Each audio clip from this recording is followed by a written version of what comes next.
Picture this. Your friend insists he just wants harmonious relations, and then spends every group chat calling people idiots and threatening to block them. That, in a nutshell, is China's Wolf Warrior diplomacy. Beijing's official line is simple. China is just firmly safeguarding national interests and responding to smears. After years of Western criticism, NATO statements, US tariffs, and tech bans, Chinese diplomats say being polite didn't work. So it's time to speak the language the West understands. Tough, emotional, and very, very public. And yes, China does have legit grievances. Western coverage of China can be shallow or sensational. Washington isn't exactly shy about sanctions or lecturing. No great power enjoys being told what to do on its own doorstep. But then you look at the execution. In 2020, the Chinese embassy in Paris published articles accusing so-called experts of slandering China, and even implying French care homes had abandoned their elderly during COVID. France summoned the ambassador twice. Did that win hearts and minds? Not exactly. Same year, a Chinese foreign ministry spokesperson tweeted a fake video claiming Italians were singing the Chinese anthem to thank China during lockdown. It went viral, then got debunked. For a country desperate to be seen as credible, pushing obvious misinformation is not ideal branding. Or take Australia. Okay.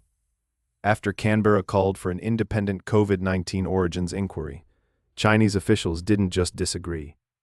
They hit Australian exports with a wave of informal bans and tariffs, while a foreign ministry spokesperson tweeted a photoshopped image of an Australian soldier holding a knife to an Afghan child's throat. Strong message, sure. But it pushed Australia straight into tighter security ties with the US and UK. Hello, AUKUS. Here's the bigger problem. While the volume went up, China's global favorability went down.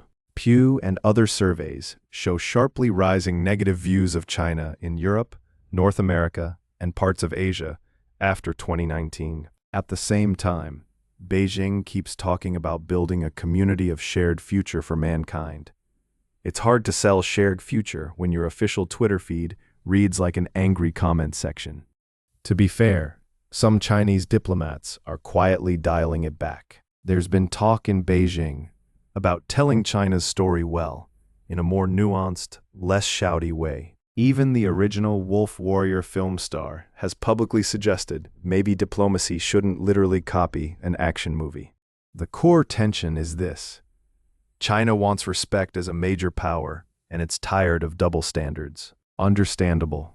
But respect isn't something you can bully out of people. You can frighten them. You can anger them. You can push them into rival alliances, as we've seen, but you don't convince them. So the question isn't whether China has the right to defend itself. Of course it does. The real question is strategic. Does turning every disagreement into a public brawl actually advance China's interests, or just make its rise feel more threatening than it needs to be?